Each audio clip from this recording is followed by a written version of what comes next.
Hello and welcome to Module 4, Cutting Stained Glass. At the end of this module, you'll be able to cut glass with a straight score, inside curves and outside curves, and then break off the pieces. The first thing we should always do when we are cutting stained glass is wear goggles or safety glasses. You should also consider wearing long sleeves and closed-toed shoes to protect your arms and feet. Get used to doing this every time, even if you're only doing a few pieces. You will hear some people call cutting glass scoring the glass. In stained glass terms, cutting and scoring are the same thing. As you know, we are not actually cutting the glass, we are scratching the glass surface like you see in the picture in front of you.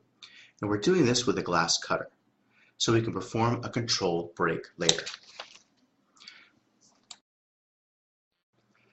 Glass will actually bend a little if we were to try it. Please don't. If we were to exceed the tensile strength of the surface of the glass, it will break into two irregular type pieces. By scoring or scratching the surface of the glass, like you see in front of you, we can direct a weakness into the surface of the glass in a pattern or line. Then apply a little pressure with either our hands or some tools, and voila, the glass will break, most of the time.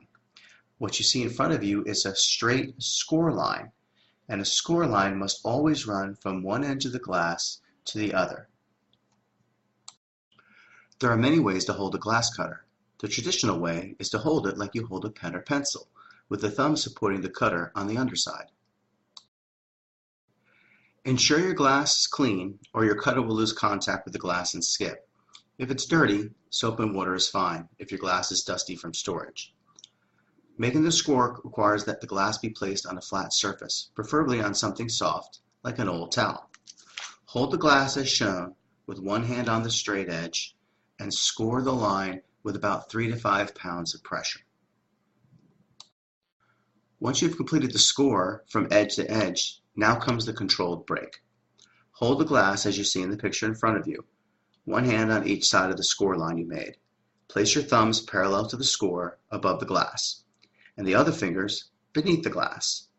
Put pressure with your hand to force a downward motion to the glass, much like you're closing the book where the score line is the spine of the book. If the pieces that need to be broken off are too small for you to do it by hand, then you can use your Grosing pliers, the ones with the teeth.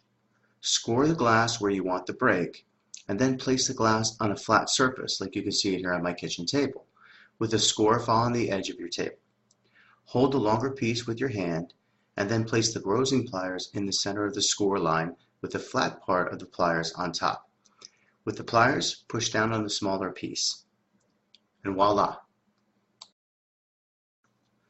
The tapping method is critical when cutting curvy lines, both inside and outside, or textured glass, or when you're using really expensive glass and want to add that additional layer of security against breakage. After you score the glass, hold it with one hand, your left if you're right-handed, and your right if you're left-handed. Hold the glass with fingers on both sides of the score line. Just in case they separate, you'll have both pieces secured so they don't fall.